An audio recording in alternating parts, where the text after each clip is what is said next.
Hello and welcome to another episode of the Classical Republican. This is our election review. We had an election on the 17th here in Idaho. It was the primary, and the big, the most important one being that it's Idaho is the Republican primary. And I would say overall it was pretty good. Moderate Republicans won the statewide offices, the constitutional offices, constitutional officer offices.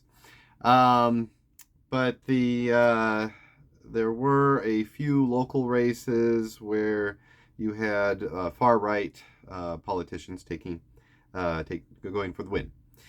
Um, so it was, it could have been a lot worse. We expected it to be a lot worse, but so I guess the best analysis is that it's a slow creep of the far right, or if you're on the far right, it's a slow and glorious triumphal procession to power.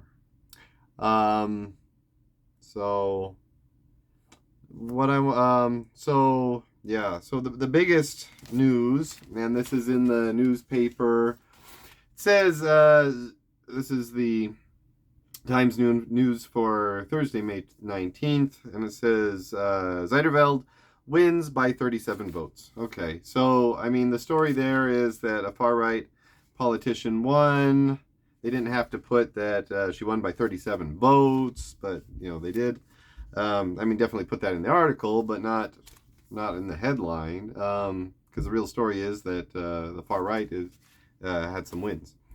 They also had a win in my precinct 18 in Twin Falls, and Joe Carbus beat me by one vote, 108. I got 108 votes. He got 109.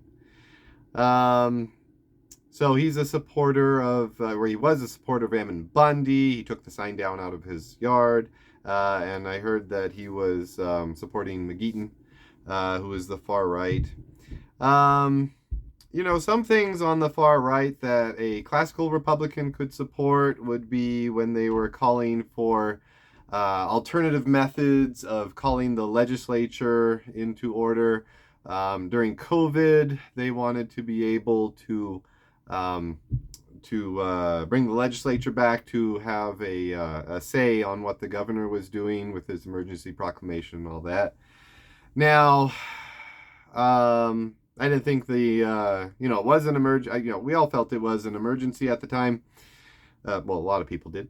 And we thought that I felt that he wasn't doing anything out of the ordinary, drawing on the classical Republican principles from the Republic of Rome, where they had the dictator who was elected and is supposed to fix the problem.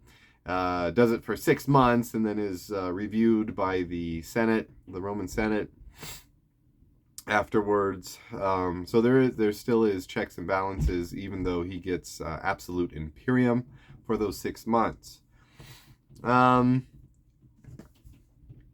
So yeah, one thing that they could during the that they were trying to do was to convene the legislature.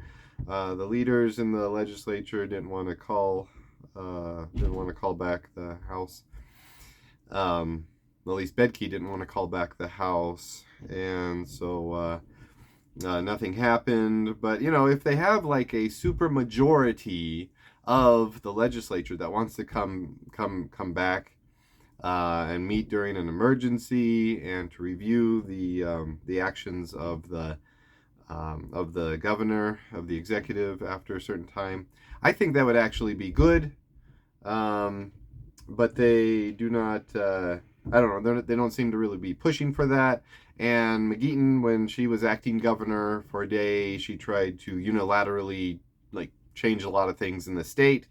That just seemed like arbitrary domination. It didn't seem like anything that was that was classically Republican, using the methods of mixed government, the mixed regime of checks and balances, and I don't know. But anyway, yeah, they seem to, the far right seems to want to get power and to use it to their advantage through domination. At least that's the way I see it today. Yeah, so that's where we are. So my analysis is slow creep of the far right in Idaho. But for now, I think we are safe. Until next time, long live the Republic.